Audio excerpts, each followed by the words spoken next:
Niggas about to react to this motherfucking Tiffany Wade case, bro. It's a story about Shorty Shorty basically stealing all her husband money when he went to jail.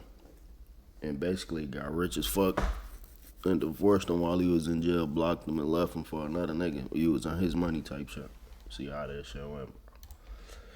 See what happened in this motherfucker, man.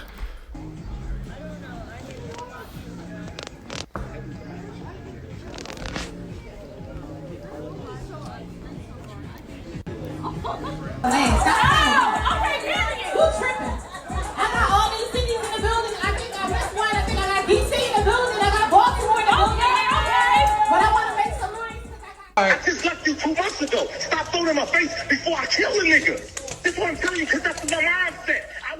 Everybody want to be seen, but me, if I catch the right play, you'll never see me again. Those words appeared on Tiffany Wade's Instagram just hours before gunshots rang out in a North Philadelphia barbershop. October 7th, 2023. A mother of 3 posted her last story at 11:47 a.m. By 2:04 p.m., she was pronounced dead. This is what happens when property deeds get signed in desperation, when threats become promises, when a 7-year-old boy watches his mother take her last breath. I am a psychopath. You ain't making it out of Philly. Those weren't empty words from Armand Hilton. They were a countdown.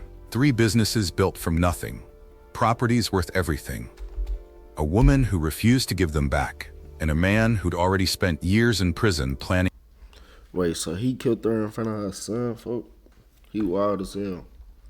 What he'd do when he got out. From Chester to Philadelphia, from prison cells to luxury boutiques, from Muslim prayers to murder scenes. This is the story of Tiffany Wade, known online as Nyla Amor the Blueprint. A registered nurse, a businesswoman, a mother, and the ex-husband who made sure her success story ended in blood. Welcome to True Crime Anatomy. To our amazing subscribers, thank you for being with us. May you subscribe picture as Phil turned up. Only drunk because I didn't have no food. Nobody cared that I didn't have food. Point. Y'all just kept giving me Patron. Because I look at you different. Why the about my baby mom? I don't give it. Yo, if you ever was the talk nigga, she'd tell you that. I would never talk to that on my level. She ain't do nothing to me, and she never been in my circle. She never been around me. And you've been bringing it up. So now I'm gonna give you what you want. I'm never gonna touch you again. I'm never physically gonna hurt you. You marry this nigga, I'm blowing his head off on everything I love. I'm going back to prison. Born June 17th in Coatesville, Pennsylvania, Tiffany Wade came from a devoted Muslim family. By 20 years old, she'd already earned her nursing license, an achievement that would have made any parent proud. But Tiffany wasn't content with just one success. Online, she built a different identity. Nyla Amor the Blueprint. 3 businesses carried her name. Kisses Care Home Care, where she managed healthcare services. Kisses Amor Extensions, selling luxury hair. And Seasoned Kisses, her newest venture. Every morning, she'd post reminders for her followers to read the Quran. Every evening, she'd upload videos of her latest purchases. I love dealing with a rich bitch. Cause she gonna trick and we gonna trick bigger. A woman of ambition, always motivating her followers to not give up, to continue pushing. She'd lost her mother. Her father was all she had left with her 3 children that depended on her. The eldest daughter, mature beyond her years, the middle child, and the youngest, a 7-year-old boy whose father was Armand Hilton. Armand Hilton, 44 years old, Chester, Pennsylvania. His name appeared in court records, kidnapping, robbery, weapons charges. The kind of man whose associates feared him and whose enemies avoided him. What the fuck happened to this nigga face? What happened? Or is his shit just like that? Curtis O. McKnight. They beating his ass or something. He was the father of Tiffany's youngest son. Once her husband, now her biggest threat. Then there was the new man, the one Tiffany planned to marry, the one whose existence would push Armand over the edge. Her father watched from the sidelines, worried but powerless. Her online followers saw the glamorous posts, but also the screenshots of threats she shared. Thousands of people watching a tragedy unfold in real time. Armand involved in criminal activities that led to his arrest. But he already transferred everything to Tiffany's name. His criminal activities made him a target for asset seizure. He needed someone clean, someone trusted. See, and that's one thing you don't do, fool. If you listen, honestly, I don't give a fuck how much you fucking with a female gang. Don't. Some motherfuckers be dirty as hell, bro. Don't put shit you own in no female name. Nigga, you better put it in your OG shit, your pop shit, somebody. You know what I'm saying? But all that, putting it in a female name shit, that shit over with, bro. Like, that shit cooked, bro. Don't do that shit, bro. It's gonna fuck you over in the end. Someone who'd wait for him. When I get out, baby, we'll be set. Just hold it down for me. She agreed. What choice did she have? Mother of his child, his wife. In their community, you stand by your man, but years change people. Tiffany discovered she was good at business. The properties generated income. She learned to manage, invest, grow. By the time Armand expected to return to his empire, she'd built her own. Armand never imagined betrayal. In his mind, the story was simple. Do the time, come home to his woman, reclaim his properties, live happily ever after. He thought she'd wait, thought she'd stay loyal, thought she understood her role, temporary caretaker, not owner. But Tiffany cut him off completely. Changed locks, sold properties, blocked his calls, started fresh with another man. See, that's why you don't do that shit. That's why you don't do that shit, bro. Like, a motherfucker take everything you earn for and go try to build some shit with another motherfucker. It ain't even her motherfucking money, bro. That's some wild shit. It ain't even like, alright, even if she ain't even think to like, alright, fuck it, I ain't finna deal with you, but I got your money that you gave me plus some extras here. The bitch just blocked him off everything, bro. Blocked him out of everything, folks. And tried to start a new life with a whole nother motherfucker, bro. With some money that wasn't even hers in the first place. In Armand's world, that wasn't just betrayal. It was theft of the highest order. Now he runs, a fugitive haunted by his own expectations. He gave her everything, trusting she'd give it back. Instead, she showed him what trust really costs. The property transfer that started everything reveals a deeper truth. Criminal men often use women as shields. Clean names, clean records, clean hands to hold dirty money. Armand picked Tiffany because he thought love meant ownership, thought marriage meant obedience, thought their son guaranteed loyalty. He was wrong. She took his criminal empire and transformed it into legitimate success. 3 legal businesses from illegal properties. That transformation threatened more than his wallet. It threatened his identity. When control disguises itself as love, violence follows freedom. She was ready to move on and leave him behind completely. She cut all ties and began living a high-end lifestyle. Okay. She Thank you. She balling the fuck out with his money, bro. She balling the fuck out with his cheese. I'll be pissed. Thank you. All right, thank you. Can you see the handle? Yes. Man, Louis all type of shit. Louis luggage. And that's the new one, right? Yeah. Yeah. Yeah, I like that one. And I want a duffel too. Yep. Perfect. I mean, you can show me the other. That one right there behind you. Okay. That's a new release. No, I haven't. Can you guys monogram it or no? You can monogram this. That's me, right there. Oh, that's the Martin. Yes. Thank you. You want to put in the bag or? Yeah, you can put it in the bag. Just throw it in the bag. Thank you. She found a new man and embraced a life many would envy. If you scroll through her social media, it's all there. Luxury shopping sprees with brands like Chanel, Gucci, Louis Vuitton, and Dior. She dined at upscale restaurants, spent freely, and regularly posted videos unboxing designer bags, shoes, and more. She traveled from the US to London, then to Egypt, capturing every moment. Her birthday celebration was a lavish affair, famously themed the all-white birthday party. The photos showed elegance, success, freedom. Women in designer dresses.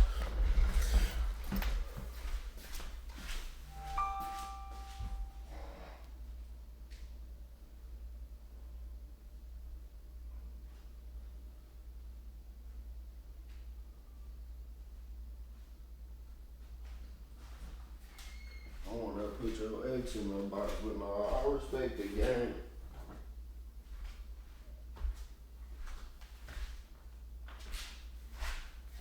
For some reason, this shit ain't connecting.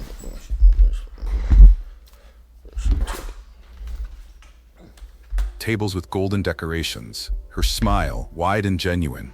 Each post reached thousands. She grew up to do many things. She went to college at the age of 17, became a registered nurse at 20.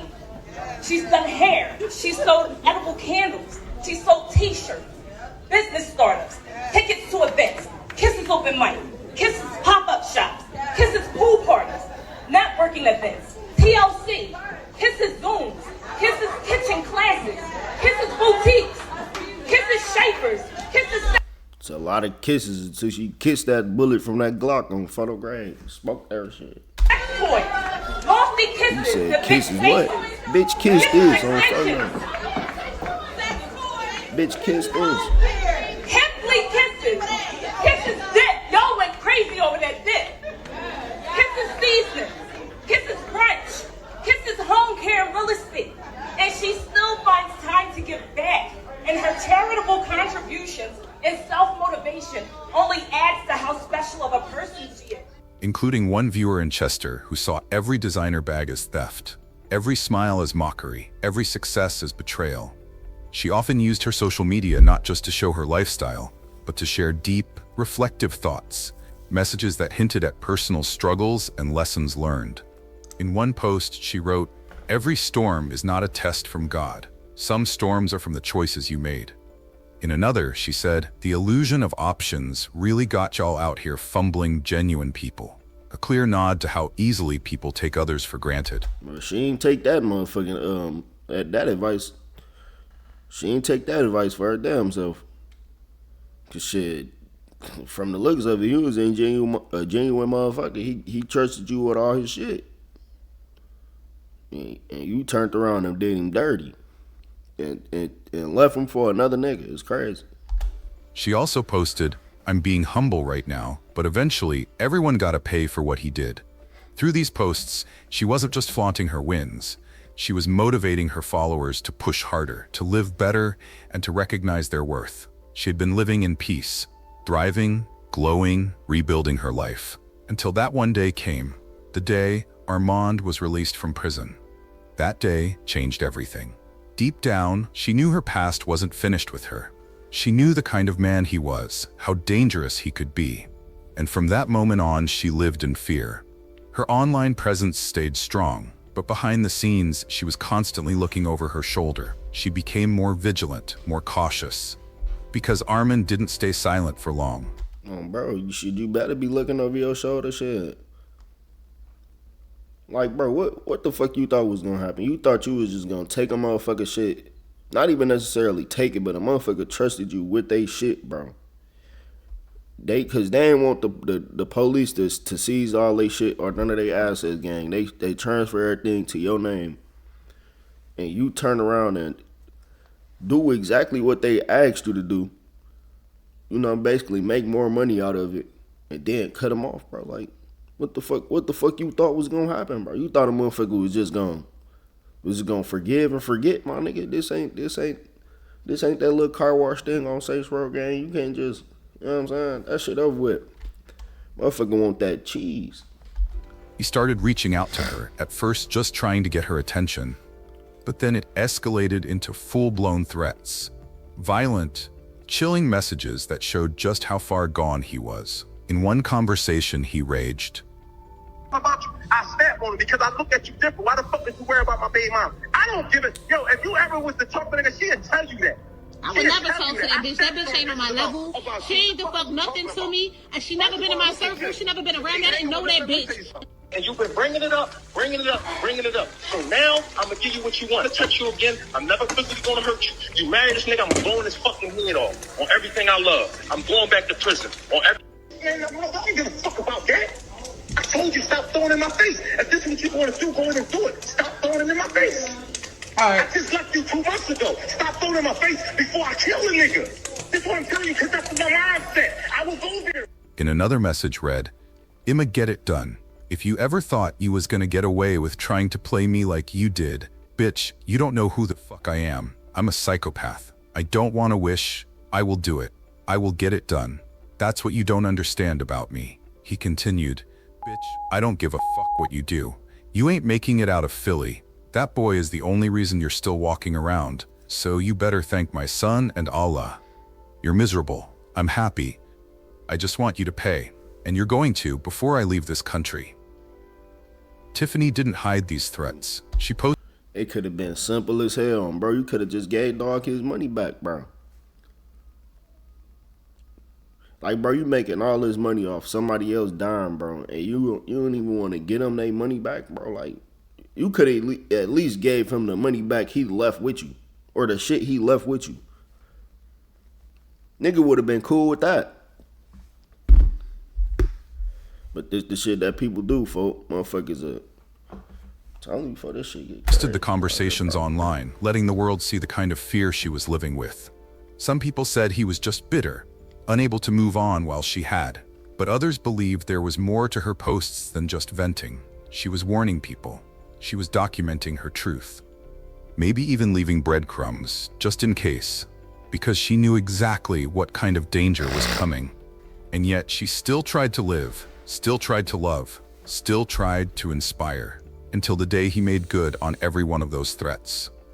North Philadelphia, the 2500 block of West Lehigh Avenue.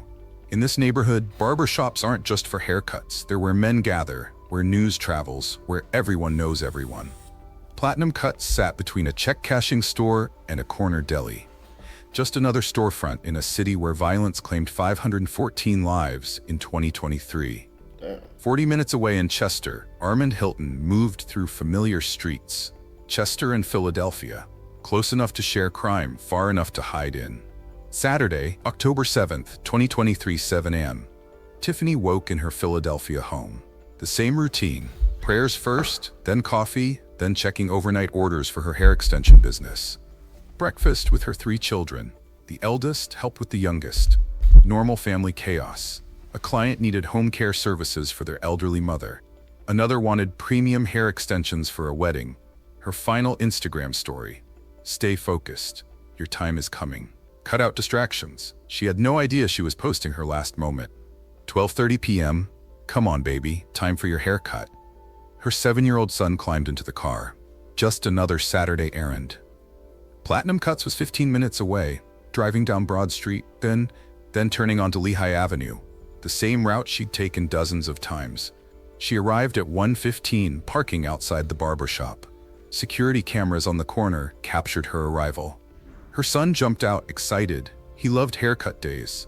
Inside Platinum Cuts, the familiar smell of hair products and aftershave, barbers nodding hello. Her son climbing into the chair, cape wrapped around his small shoulders. Other customers chatting about the Eagles game. Normal Saturday barbershop talk. Tiffany scrolled her phone, responding to messages about hair orders. At 1:45 p.m., the doorbell chimed. Someone entering. She didn't look up at first. A familiar voice, Tiffany, she recognized. Terrified she become, she looked up. Armand Hilton stood in the doorway. 2 shots, one to her torso, one to her head. He wasn't there to have a conversation. He told her he will come for her one day, and that is exactly why he was there. The gunshots echoed through Platinum Cuts barbershop. For a moment, nobody moved. The clippers stopped buzzing. Conversations died mid-sentence. Then a child's scream cut through the silence. High, desperate, primal. Mommy, mommy! Her son screamed from the barber chair, their 7-year-old son, cape still around his neck, watching his mother fall. Armand turned, running, leaving his own child's cries behind. She knew he was looking for her. She posted his threats publicly. He hit her in the chest and the head and got up out of there. This why he pissed, folks. Look, bitch, you gonna take my money and leave me. You living fancy as a bitch, and I get out, and this the type of fucking car I gotta drive. Cause you took off with my shit. I'd be mad too. Fuck. We don't condone violence, but yes we do. We do condone violence for the right reasons. Don't find them great. Fuck you talk about. Why didn't she leave Philadelphia? Why did she stay where he could find her? Was it courage? Was it defiance? Or was it something else? The belief that he wouldn't really do it, not in front of their son. 1:49 p.m., first 911 call. Someone just shot a woman. Platinum cuts on Lehigh. There's blood everywhere. She's not moving. Her kid is here. The shooter just walked out. Black male, 40s, heading east. Within minutes, West Lehigh Avenue filled with sirens. Police cars, ambulances, fire trucks, the entire block shut down. Paramedics worked on Tiffany Wade. 2 gunshot wounds, one to the torso, one to the head. Blood pooled on the barbershop floor while her son watched, still wearing the haircut cape. The paramedic looked at his partner and shook his head. Time of death, 2:04 p.m., October 7th, 2023. Tiffany Wade, known as Tiffany, was gone. Homicide detectives arrived. Yellow tape stretched across the barbershop entrance. Evidence markers placed next to shell casings. Photographers documented every angle. Detective Raymond Martinez, 20 years on the force, took charge. First priority, the security cameras. 2:30 p.m. Inside the barbershop office, Martinez watched the footage. A man enters at 1:47 p.m. No hesitation. 2 shots. Witness interviews began. The 7-year-old boy sat with a crisis counselor, unable to speak. Trauma does that to children. His last image of his mother would be her falling to the floor. 3 p.m. No weapon recovered. You don't lie, body do look good in a motherfucker though. Fuck on grace, yeah. 2 shell casings collected. 9mm. The killer took his gun with him. Back at police headquarters, the name went into the system. Armand Hilton, age 44, last known address in Chester, Pennsylvania. His record filled the screen: kidnapping, holding a 17-year-old for ransom, armed robbery, weapons violation, and assault. The detective whistled. This guy's been busy.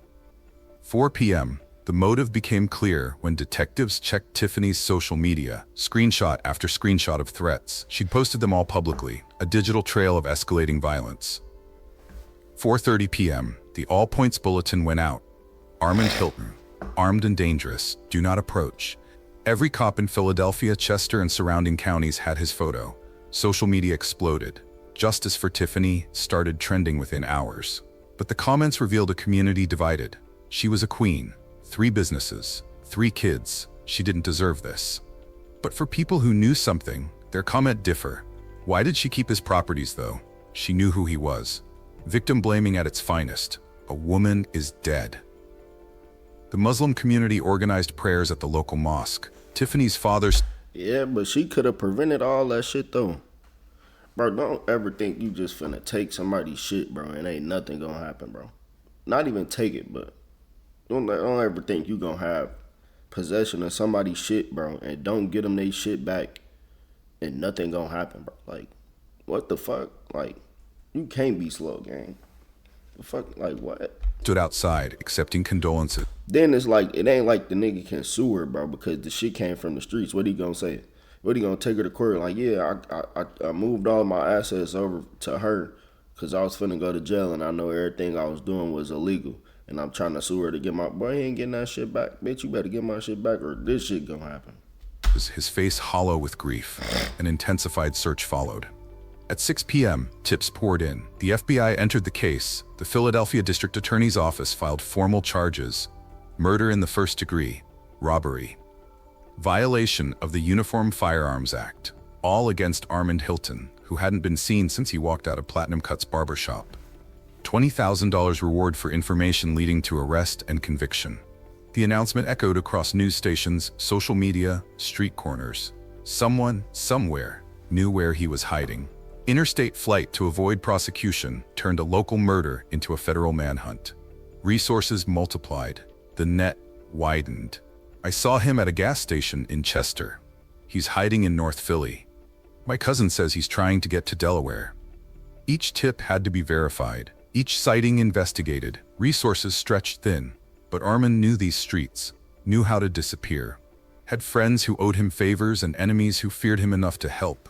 Travel preparations emerged. Fake ID purchases, cash withdrawals, talk of leaving the country once he handled business. The streets have their own laws. Armand's network ran deep. Former cellmates, old crew members, people who owed him, people who feared him. They formed a wall of silence. Chester Police and Philadelphia Police struggled to coordinate. Different jurisdictions, different systems, different priorities. Time lost in translation. Some family members cooperated fully.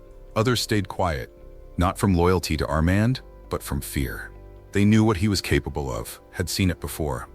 The manhunt drained resources, overtime costs mounting, other cases piling up, pressure from the community, pressure from the media. Everyone wanted Armand caught yesterday. The question burned in everyone's mind. Where was Armand Hilton? Was he hiding in plain sight? Had he fled the state? The country? Was someone sheltering him? While police continued their search for justice, 3 children quietly gather each year to celebrate what they now call a heavenly birthday, a tribute to their late mother, Tiffany. The weight of her absence sits heavy, but it's the eldest daughter who has stepped into her mother's shoes, holding the family together with strength beyond her years. On one of Tiffany's birthdays after her passing, the eldest daughter poured her heart out in a deeply emotional post. "Happy birthday, Mommy. Since your passing, I've handled every single special day just like you would have. Every year, you went all out for your birthday. It's literally a holiday, Lo.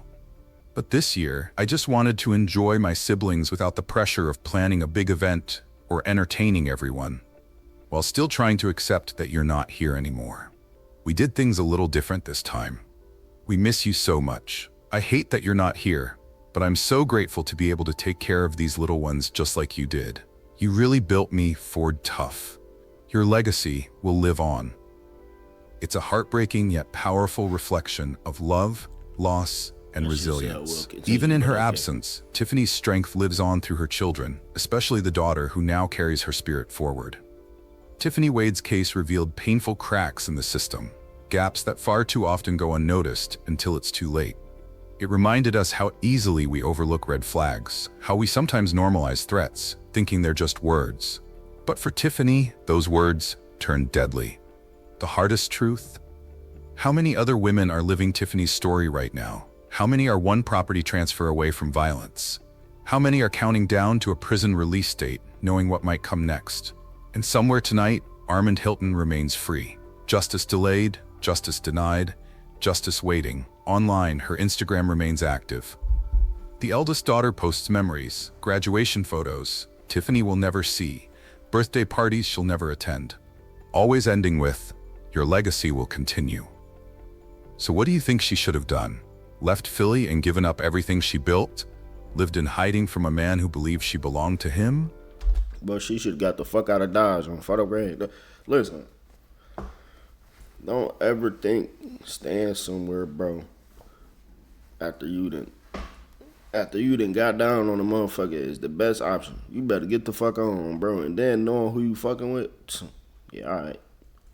Better get the fuck up out of her. She probably will still be alive today, bro. But some motherfuckers just think that shit some motherfuckers think people just be playing that shit. Or handed back what he claimed was his and tried to live in peace with her children. Thank you for watching. If you need help, National Domestic Violence. Yeah, that shit crazy. But at the end of the day, she could have at least, she could have at least gave bro his cheese back, bro.